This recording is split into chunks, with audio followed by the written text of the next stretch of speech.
Община Сливен започна годината с силен старт с подготвени документи, стратегии, концепции, вече одобрени проекти и такива, които чакат финансиране. Все още сме на етап одобряване на концепциите, в които участва Община Сливен.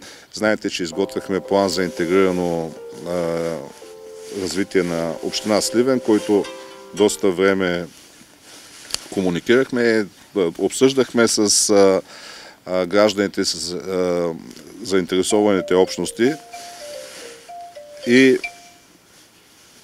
в резултат на тези проекти, които са селектирани и включени в плана за интегрирано развитие на общината, Община Сливен разработи концепция за сега по новия програмен период са интегрирани териториални инвестиции, в която си партираме заедно с съседни на нас общини.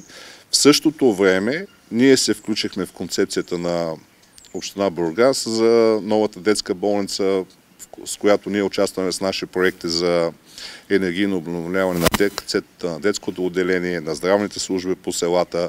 Включихме се в концепцията на община Ямбол и няколко по-малки концепции, включително и с НСА за обновяване на спортната инфраструктура. По думите му, общинската администрация отдели много време за комуникиране на плана за интегрирано развитие на общината. Събра много информация и получи обратна връзка от потенциални партньори и граждани, какви обекти да бъдат включени в този план. По програма Развитие на регионите, общинската администрация изпрати концепция за интегрирани териториални инвестиции на община Сливен, където партньори са съседни общини, учебни заведения и нестопански организации. Сливен е партньор и в 6 концепции на Бургас, Ямбол и Нова Загора, образователни институции и неправителствени организации. Очаква се решението на регионалните съвети. След това предстои кандидатстване на общината с конкретни проекти по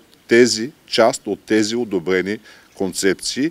Така че може би ще говорим малко по-късно, когато този процес напредне с одобряването на концепциите и видим кои концепции ще бъдат одобрени. Ще представим проектите, които са включени в отделните концепции, в които участва Община Сливен. Но може би сумата, за която можем да се борим да бъде инвестирана в Община Сливен по тази линия е над 60 милиона лева.